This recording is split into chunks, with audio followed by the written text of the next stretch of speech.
नमस्कार, मैं इंडिया आजकल के स्टूडियो से सुनील कुमार। ये छत्तीसगढ़ अखबार का यूट्यूब चैनल है। मैं आपके बीच में आते रहता हूँ किसी मुद्दे को लेकर। आज एक अंतर्राष्ट्रीय मुद्दा है। यूरोप का एक सबसे प्रमुख देश फ्रांस, हालांकि हिंदुस्तान के लोग उसको कम जानते हैं, इसलिए कम जानते हैं कि हिंदुस्तान अंग्रेज़ों का गुलाम रहा, इसलिए हम ब्रिटेन को ज़्यादा जानते हैं, अंग्रेज़ी भाषी देशों को ज़्यादा जानते हैं। लेकिन फ्रांस ने भी बहुत से देशों को गुलाम बना के रखा था। वहाँ पर फ्रेंच भाषा चलती है, वो लोग फ्रांस को ज़्यादा जानते हैं। भाषा अलग है। मैं फ्रांस गया तो वहाँ के लोगों की दो वाक्य भी नहीं समझ पाया मैं, वो अंग्रेज़ी नहीं समझ पाए। तो हम लोग जो अंग्रेज़ों के गुलाम रहे हैं, हम गैर अंग्रेज़ी भाषी देशों को थोड़ा सा कम जानते हैं। लेकिन वहाँ की एक खबर आई है, फ्रांस के स्कूलों में 56 साल बाद, आधी सदी से ज़्यादा समय बाद, वहाँ पर यूनिफॉर्म लागू किया जा रहा है बतौर पायलट प्रोजेक्ट। पायलट प्रोजेक्ट कहते हैं बड़े पैमाने पर कुछ करने के पहले छोटे स्कूलों का एक सैंपल लेकर कम संख्या की जगहों पर एक प्रयोग किया जाए, वो पायलट प्रोजेक्ट कहलाता है। ऐसा एक पायलट प्रोजेक्ट चालू हुआ है फ्रांस की कुछ स्कूलों में, जिसमें बच्चों को यूनिफॉर्म पहनाना शुरू किया जा रहा है। करीब 92 स्कूल ऐसे हैं जिन्होंने पूरे देश में 92 जिन्होंने इस प्रयोग में शामिल होने के लिए हामी भरी है, दस्तखत किया है उन्होंने, और कई स्कूलों में ये शुरू हो गया है। अब स्कूलों में तो गरीब माँ बाप के बच्चे भी पढ़ते हैं, तो वो इतना यूनिफॉर्म का पैसा कहाँ से लाएंगे। तो स्कूलें उन माँ बाप को यूनिफॉर्म बच्चों की मुफ्त में दे रही है। ठंडा देश है, ब्लेज़र दे रही है, स्वेटर दे रही है, शर्ट दे रही है, पैंट दे रही है, ये दे रही है स्कूलें। अब उनका तर्क ये है लोगों का, जो ये यूनिफॉर्म लागू करना चाहते हैं उनका, कि जब बच्चे अलग अलग कपड़ों में आते हैं अपने अपने घरों से, तो उनके बीच समानता नहीं रहती। कोई बच्चे बड़े फैशनेबल और महंगे कपड़े पहन लेते हैं, महंगे जूते पहन लेते हैं। कोई बच्चे गरीब जैसे कपड़े पहनते हैं, क्योंकि गरीब रहते हैं, दिखावे के लिए नहीं, वो सच में ही गरीब रहते हैं, तो साधारण कपड़े पहनते हैं। वहीं पर असमानता की एक खाई दिखने लगती है कि ये अमीर कपड़ों वाले अमीर बच्चे हैं, ये गरीब कपड़ों वाले गरीब बच्चे हैं। इस खाई को पाटने के लिए कुछ लोगों का कहना है कि स्कूल में यूनिफॉर्म, जिसको हिंदी में गणवेश कहते हैं, ड्रेस भी कहते हैं, स्कूल ड्रेस, तो ऐसे यूनिफॉर्म को लागू किया जाए, ऐसा कुछ लोगों का वहाँ पर तर्क है। इतिहास को अगर देखें हम फ्रांस के, तो बड़ा दिलचस्प है। फ्रांस की स्कूलों में यूनिफॉर्म को सबसे पहले 1802 में नेपोलियन बोनापार्ट ने लागू किया था। अब आप अगर इतिहास पढ़ने वाले होंगे तो नेपोलियन का नाम आप जानते होंगे, मैं नहीं जानता हूँ, मैं पढ़कर बतला रहा हूँ। फ्रांस का एक बड़ा शासक हुआ था नेपोलियन। उसके वक्त 1802 में स्कूल यूनिफॉर्म पहले लागू किए गए थे। उसका मकसद ये था कि एक मिलिट्री स्टाइल का डिसिप्लिन स्कूलों में लागू हो। पहले के शासक ऐसे ही रहते थे, वो जनता को फौजी अनुशासन में बांधकर, फौजी नियमों में बांधकर, उनके दिमाग को फौज की तरह हुक्म मानने वाला बनाना चाहते थे। तो ऐसा किया गया था। लेकिन 1968 के बाद से फ्रांस के स्कूलों में यूनिफॉर्म को हटा दिया गया था, 68 के बाद से। अब यूनिफॉर्म फिर से लागू हो रहा है स्कूलों में बतौर नमूना, बतौर पायलट प्रोजेक्ट। तो ये बहस छिड़ी हुई है। कुछ लोगों का कहना है कि अगर आप अमीर और गरीब बच्चों के फासले को दूर करना चाहते हैं, आर्थिक असमानता दूर करना चाहते हैं, तो ये बहुत ही भोंडा तरीका है, ये बहुत ही सतही तरीका है कि सबको कपड़े एक जैसे पहना दो, इससे बराबरी आ जाएगी। मैं इस बारे में सोचता हूँ।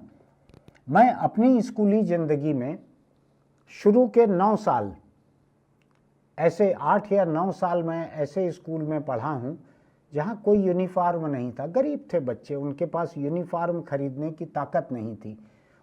हम लोग वही कपड़े पहनते थे स्कूल में जो घर में भी पहनते थे, दिन भर पहनते थे, रात भर पहनते थे, उन्हीं कपड़ों में सो जाते थे। आज छोटे छोटे बच्चों के नाइट सूट रहते हैं, हमारे पास कोई नाइट सूट, डे सूट नहीं रहता था। जो कपड़ा पहन के स्कूल गए उसी को पहन के आके सो भी गए, ऐसा रहता था।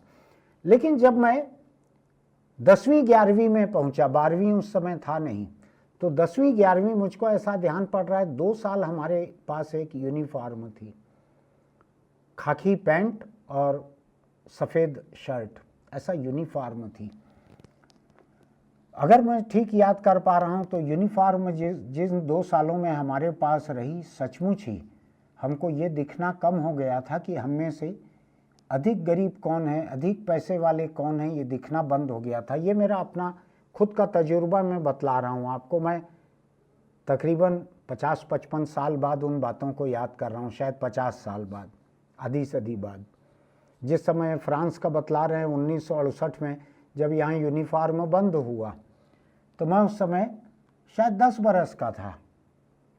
तो उस वक्त तो मेरे स्कूल में यूनिफॉर्म नहीं था, हम म्यूनिसिपल की गरीब स्कूल में पढ़ते थे, लेकिन हम रिक्शे में आते जाते बच्चों को देखते थे, जो अंग्रेजी स्कूलों के बच्चे रहते थे, जो टाई भी लगाते थे। तो हमको हसरत बहुत होती थी कि हम भी ऐसे ही कपड़े पहने, क्योंकि हमारे कपड़े गरीब रहते थे और हमारे स्कूल में यूनिफॉर्म नहीं थी। अब सवाल ये उठता है कि यूनिफॉर्म को अनिवार्य करने से क्या सचमुच ही असमानता दूर होगी कि नहीं होगी? अलग अलग सोचना हो सकता है। मैं तो यहाँ अपनी राय रखने के लिए खड़ा हुआ हूँ। अखबार में मैं अपनी सोच लिखता हूँ तो उसको संपादकीय या एडिटोरियल कहते हैं। वीडियो कैमरे के सामने मैं खड़ा होता हूँ तो उसके लिए मैंने एक शब्द उछाला है, वीडिटोरियल। वीडियो पे कहा हुआ है एडिटोरियल। तो मैं यहाँ खाली अपनी सोच बतलाता हूँ। मुझको यूनिफॉर्म बहुत अच्छा लगता है। मुझको लगता है कि सारे लोग एक जैसे कपड़ों में रहें, एक जैसे यूनिफॉर्म में रहें, वो अच्छा रहता है। कपड़ों की क्वालिटी भी एक जैसी रहनी चाहिए, जूते भी एक जैसे रहने चाहिए, हो सके तो बैग भी एक जैसे रहने चाहिए। मुझको ध्यान पड़ रहा है कि मैंने एक बच्चे को देखा है कि स्कूल में जाते हुए वहाँ स्कूल से लिखा हुआ नोटिस आता है कि पेंसिल बॉक्स में किसी भी तरह की कोई फैंसी चीज़ नहीं रहना चाहिए, सजावटी दिखावटी रंग बिरंगी चीज़ नहीं रहना चाहिए। कोई फैंसी पेंसिल बॉक्स इनको मत दीजिए। वो अधिक से अधिक बराबरी चाहते हैं, स्कूल इसलिए करते हैं। फ्रांस में अभिव्यक्ति की स्वतंत्रता, आज़ादी के पैमाने बिल्कुल अलग हैं हमारे देश के मुकाबले। इसलिए हो सकता है कि मैं वहाँ जो लोग विरोध कर रहे हैं यूनिफॉर्म का, मैं उनके नज़रिए से चीज़ों को नहीं देख पा रहा हूँ, लेकिन मैं अपने नज़रिए से चीज़ों को जब देख रहा हूँ तो मुझको लगता है कि यूनिफॉर्म ऐसी बुरी चीज़ नहीं है जो आज़ादी के वकालत करने वाले फ्रांसीसी लोग जो हैं उसको साबित करने पे लगे हुए हैं। वहाँ कई जगहों पर लोगों का इतना दबाव पड़ा कि मेयर ने, शहर के मेयर ने फैसला ले लिया कि हमारे शहर में यूनिफॉर्म लागू नहीं होगा, अनिवार्य नहीं होगा। आप सोच के देखिएगा कि आपके बच्चे अगर अलग अलग कपड़े पहनकर स्कूल जाते हैं तो क्लास में उन बच्चों के कपड़ों के दाम में कितना फर्क रहेगा। फ्रांस में जो लोग यूनिफॉर्म अनिवार्य कर रहे हैं उनका एक तर्क ये भी है, संपन्न बच्चे जो हैं अपने संपन्न चीज़ों के, कपड़ों के, जूतों के बदौलत वहाँ पर गरीब बच्चों को बुली करते हैं। बुली यानी परेशान करते हैं, उनको हिकारत से देखते हैं। कोई हैरानी की बात नहीं है, बड़ों को देख के बच्चे हिकारत सीख लेते हैं। तो गरीब के लिए एक हिकारत उनके व्यवहार में आ जाती है, वो अपने कपड़ों की शान में रहते हैं। दूसरा, मुझको ये भी लगता है कि एक क्लासरूम के 25 या 30 या 40 बच्चों में अगर 40 तरह के अलग अलग कपड़े हैं, हर किसी का ध्यान थोड़ा थोड़ा तो एक दूसरे के कपड़ों की तरफ जाता होगा कि इसका शर्ट अच्छा दिख रहा है, इसका पैंट अच्छा है, इसका जूता रंग बिरंगा है, इसने स्कार्फ ऐसे लगाया है, तो लोगों का ध्यान बंटता होगा। और सब लोग अगर स्कूल यूनिफॉर्म में हैं तो यूनिफॉर्म दिखता भी नहीं होगा उन बच्चों को एक दूसरे का। आप सोच के देखिएगा। मैं अपने किसी पूर्वाग्रह दुराग्रह को आपके ऊपर लादने नहीं आया हूँ, लेकिन अगर हिंदुस्तान में ये बात मुद्दा बने, जो कि नहीं है अभी, अगर कोई स्कूल ये कहे कि हम यूनिफॉर्म रखना नहीं चाहते हैं, तो क्या उससे उस स्कूल के गरीब बच्चों पे फर्क नहीं पड़ेगा? अभी मैंने देखा है यूरोप का एक दूसरा देश ब्रिटेन, वहाँ पर शायद ये फैसला लिया है ऋषि सुनक की सरकार ने, प्रधानमंत्री हैं भारतवंशी, उनकी सरकार ने फैसला लिया है कि स्कूलों से सारे मोबाइल फ़ोन हटा दिए जाएंगे बच्चों के, फैसला लिया है उन्होंने। मैं सोचता हूँ कि अगर मोबाइल फ़ोन नहीं हटाए जाते तो क्या होता? जो चल रहा होगा अभी या चल रहा था 2 दिन पहले तक। बच्चों के पास अलग अलग किस्म के मोबाइल रहते, किसी के पास केवल माँ बाप का नंबर डायल करने के रहते, किसी के पास स्मार्टफोन रहते, किसी के पास महंगा, किसी के पास सस्ता। तो एक गैर बराबरी वहाँ पर आती है।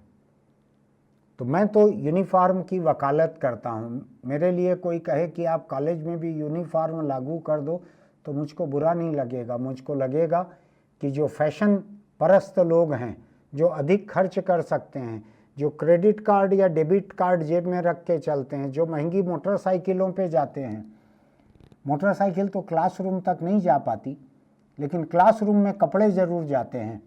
तो अगर लोगों के कपड़े जूते फैशन में अगर इतना बड़ा फ़र्क रहेगा गरीब और अमीर में, तो मुझको लगता है वो अच्छी बात नहीं रहेगी। स्कूल तो स्कूल, मेरा बस चले तो मैं कॉलेज पे भी लागू कर दूं यूनिफॉर्म की शर्त को। फ्रांस में कई लोग विरोध कर रहे हैं इसका, कुछ लोगों ने लागू करने का प्रयोग शुरू किया है। देखते हैं आगे उनका क्या तजुर्बा रहता है। 56 साल के बाद, 1968 के बाद 56 साल बाद अब जाकर यूनिफॉर्म को पायलट प्रोजेक्ट की तरह कुछ स्कूलों में चालू किया गया है। देखते हैं आगे क्या होता है। मैंने तो केवल आपके सोचने के लिए, घर के लोगों के बीच बात करने के लिए, बच्चों से पूछने के लिए ये एक सवाल आपकी तरफ उछाला है। सोच के बताइएगा, नीचे कमेंट बॉक्स में लिख सकते हैं आप।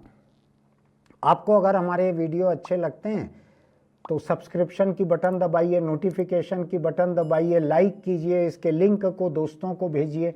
हो सकता है वो भी इस बात पर सोचना विचारना चाहें। चलते चलते एक छोटी सी अपील, बीड़ी, सिगरेट, तम्बाकू, गुटखा, इनमें से किसी भी चीज़ का शौक आप रखते हैं तो ये मान के चलिए कि ऐसे शौकीन लोगों को निपटाने का शौक कैंसर रखता है। आ जाता है पीछे पीछे, 2 महीने बाद आए, 4 महीने बाद आए, आ जाता है। अपने परिवार पर रहम कीजिए। माँ बाप अगर आपके बूढ़े हैं तो उनके कंधों पे अर्थी बनना ठीक नहीं है। बच्चे अगर आप छोटे हैं तो वो उठा भी नहीं सकेंगे आपको। ऐसा मत कीजिए। बीड़ी, सिगरेट, गुटखा, तम्बाकू, इन सब को छोड़ दीजिए। फिर मिलते हैं।